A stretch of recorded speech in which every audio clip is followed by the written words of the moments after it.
April Fool's Day, and it feels like it. I've been thinking about all that has changed and all that hasn't changed since the last April Fool's Day. I'm pretty much the same as I was a year ago, still isolating, still reinventing, still waiting, still making videos, still scrambling for survival, still questioning. What am I doing? Should I abandon this scheme or should I continue? How much of a fool am I on this April Fool's Day? Some might argue that I am, but there's been a lot of merit to what I've been doing. 11 years I've got invested in my business. I've managed to scrape out a living as a musician of all things.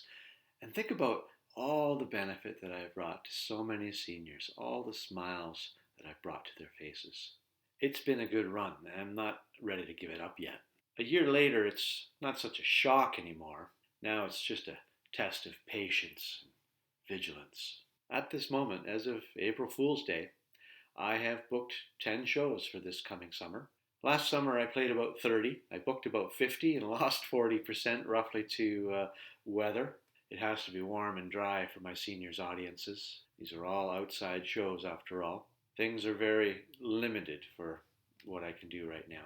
And it's a sparse existence for this would-be musician.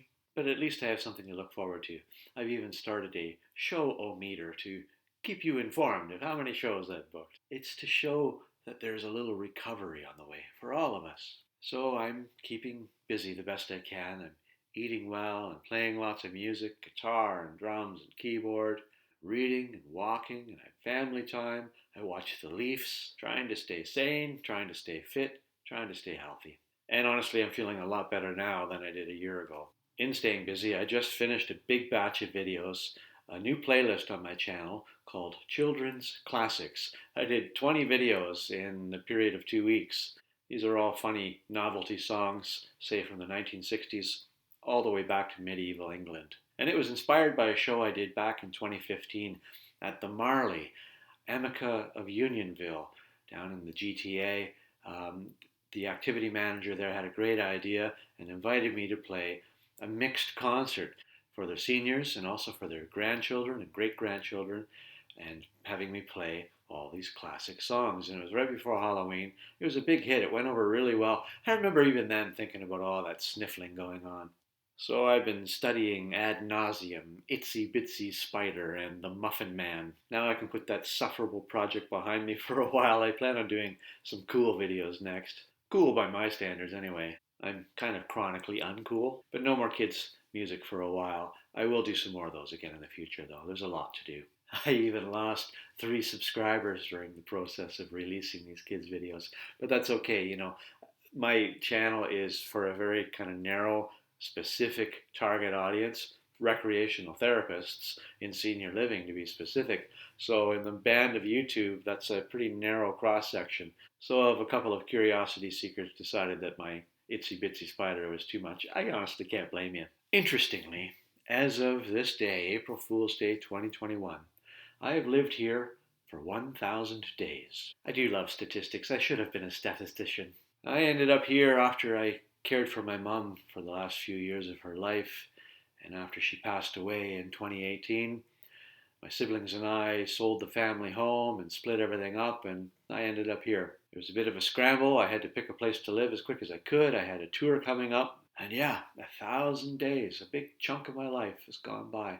A big chunk of that has been just waiting out this pandemic. In some ways, Mom didn't miss a whole lot. As for live streams from here, given the trends and the variants that are out there, I have decided that I won't be doing any live streams. I can't have my technician to my home. We had a good run. We did 13 live streams between, I think, September and December, and we've been talking about perhaps doing a bigger production come the fall.